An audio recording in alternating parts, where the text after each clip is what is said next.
Qual è la situazione secondo il vostro osservatorio? Un po' di aumento, come gli epidemiologi avevano già segnalato, evidenziato tempo fa, legato alla maggiore circolazione, ai movimenti turistici, non ci sono restrizioni, cioè noi viviamo oggi come vivevamo prima del 2020 e quindi lo sapevamo ed è questo puntualmente avvenuto. In realtà è avvenuto qualche mese fa anche negli Stati Uniti, dove hanno avuto diciamo un discreto aumento e poi chiamiamola questa bolla, è rientrata. Anche noi vedremo questa cosa, che è anche legata alle continue varianti che si generano e che chiaramente troveremo ancora durante l'autunno-inverno, ma al momento non abbiamo nessun tipo di preoccupazione ai fini della tenuta del servizio sanitario. Credo che ci sia troppa enfasi ancora, cioè il Covid deve diventare come l'influenza stagionale, che è una nostra compagna abituale dell'autunno-inverno,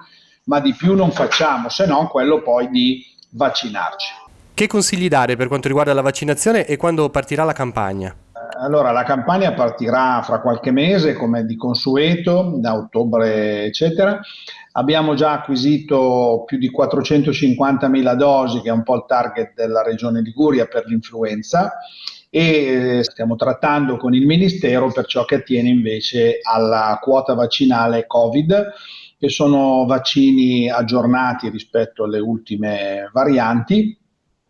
Chi dovrà vaccinarsi, deve vaccinarsi per il Covid tutta la popolazione ultra sessantenni, in particolare quelli che hanno delle cronicità, delle comorbidità importanti, gli immunodepressi, i malati cronici, i grandi anziani, che sono chiaramente la frangia più fragile e più debole della nostra società. Poi naturalmente intendo che dovrebbero vaccinarsi i sanitari, anche se giovani.